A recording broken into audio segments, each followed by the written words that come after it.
Over to Congressman Paul. You're known as the absolutist in the bunch, someone who has consistently opposed federal government from having any role, and I think by your definition that isn't explicitly laid out in the Constitution.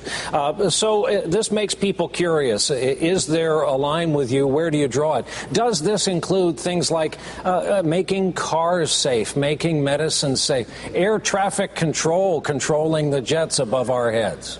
Well, I think in theory, if you understood the free market and a free society, you don't need government to do that. And we live in a society where we have been adapted to this, and you can't just drop it all at once, but you can transition away from it.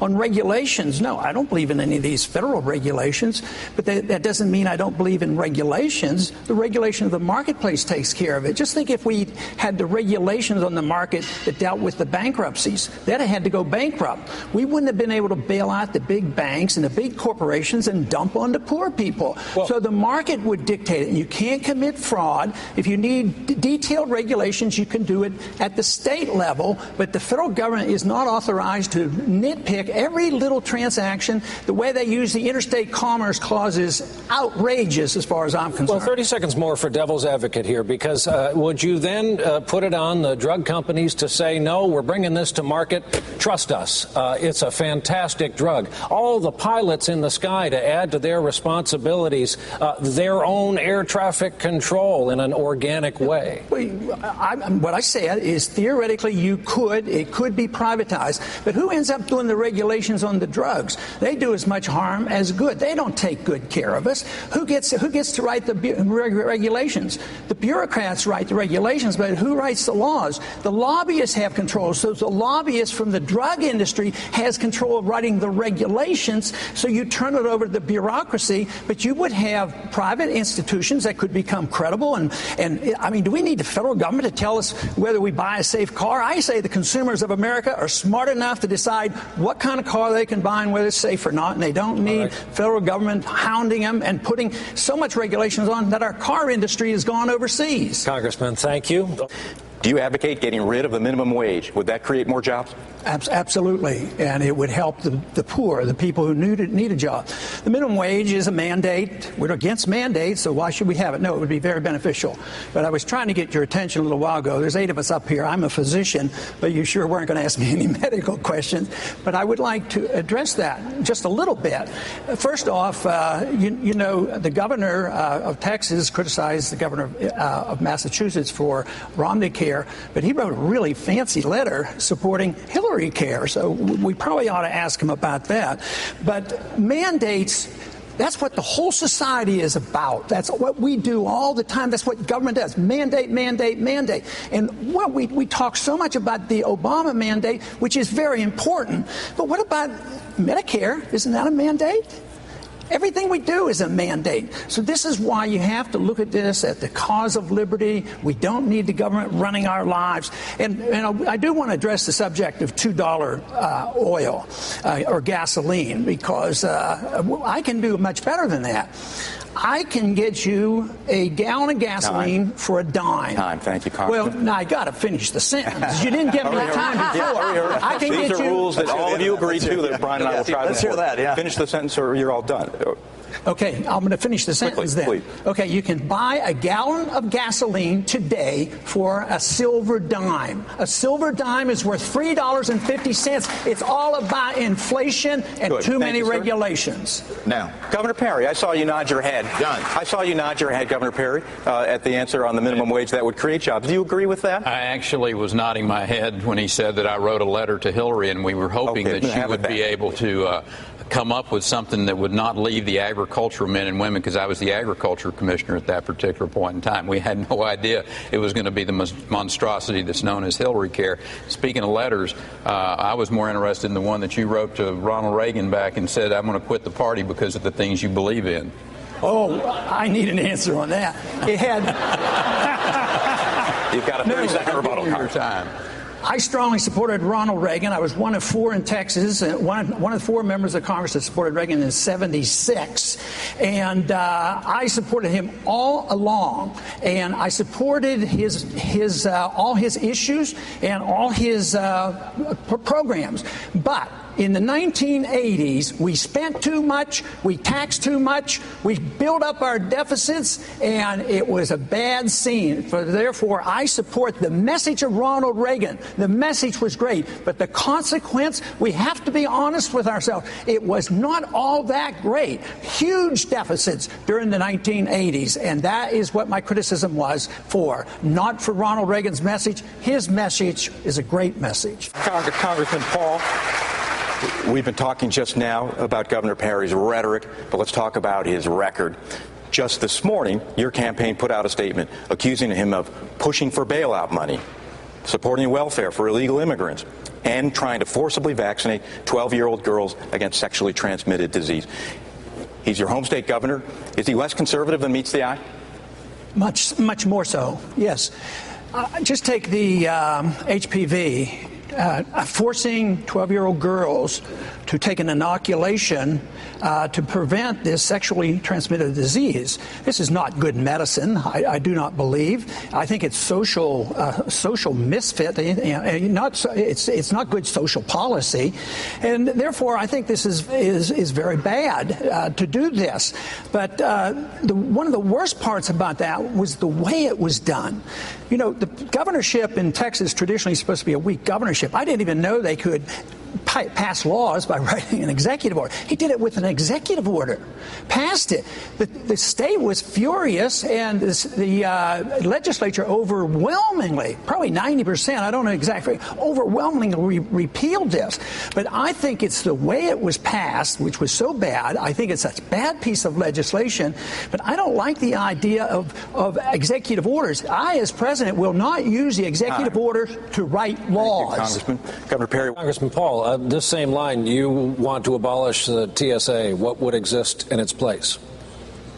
Well, the airlines are responsible for carrying their cargo and their passengers. I mean, why should we assume that a bureaucracy can do better? And look at the monstrosity we have at the airports. These TSA agents are abusive. Sometimes they're accused of all kinds of sexual activities on the way they maul people at the airports. So the airlines could do that. I'll give them your best at LAX tonight. I would think the airlines should treat passengers as well as a company that hauls money around, and they protect their money. They have private guards, and they could do it. Just remember, 9/11 came about because there was too much government. Government was more or less in charge. They told the pilots they couldn't have guns, and they were told never to resist. They set up the stage for all this. So no, private markets do a good job in protecting, much better than this bureaucracy called the TSA. Let me tell you. Let me ask you about something else. It's related in a way, has to do with Mother Nature. Before the broadcast, Senator Santorum's got flooding today in Pennsylvania. Governor Perry is just back from the wildfires out east. Category 1 storm laid waste to entire areas. There's standing water tonight. Paterson, New Jersey, many of the towns around where I live, 8 days without power. We had people eating in outdoor and public parks because the supermarkets were closed down. The question is, federal aid, something like FEMA. If you object to what it's become and how's it's run, your position is to remove it, take it away, abolish it. What happens in its absence? Well, what happened before 1979? We didn't have FEMA, and that FEMA just conditioned people to build where they shouldn't be building. We lose the market effect of that. But yeah, my position is we should have never had it. There's a much better way of doing it. I mean, this whole idea that the federal government can deal with weather and anything in the world, just go to the federal government. FEMA's broke. They're $20 billion in debt. But I'm not for saying tomorrow, close it down. A lot of people pay the insurance. I work real hard to make it work, and I did that in my district, too. But I'll tell you how we should do it. We're spending, believe it or not, this blew my mind when I read this, $20 billion a year for air conditioning in Afghanistan and Iraq in the tents over there and all the air conditioning. Cut that $20 billion out, bring it home, take 10 off the debt, and put 10 into FEMA or whoever else needs it, child health care or whatever. But I'll tell you what, if we did that and took the air conditioning out of the green zone, our troops would come home, and that would make me happy. Your thoughts? Obviously, it's a very big problem. I think we need to remove the incentive, easy road to citizenship. Nobody has mentioned the fact that they qualify for benefits as well, the welfare benefits that we shouldn't have to give them. The state of Texas shouldn't be forced to provide free health care and free education. But there is a mess down there. It's a big mess, and it's the drug war that's going on there. And our drug laws are driving this. So now we're killing thousands and thousands of people. That makes it much more complicated. But the people who want big fences and guns, sure, we could secure the borders. A barbed wire fence with machine guns, that would do the trick. I don't believe that's what America is all about. I just really don't. We can enforce our law. If we had a healthy economy, this wouldn't be such a bad deal. People are worrying about jobs. But every time you think about this toughness on the border and ID cards and real IDs, think that it's a penalty against the American people, too. I think this fence business is designed and may well be used against us and keep us in. In economic turmoil, the people want to leave with their capital, and there's capital controls and there's people control. So every time you think of a fence keeping all those bad people out, think about those fences maybe being used against us, keeping us in. Congressman Paul, a long time ago, a fellow Texan of yours, a young student teacher in Cotulla, Texas, was horrified to see young kids coming into the classroom hungry, some of them with distended bellies because of hunger. He made a vow that if he ever had anything to do about it, the government would provide meals, hot meals at best, in schools. The young student teacher, of course, was later went on to be President Lyndon Johnson. Do you think that is any more, providing nutrition at schools for children, a role of the federal government? Well, I'm sure when he did that, he did it with local government, and there's no rules against that. That'd be fine.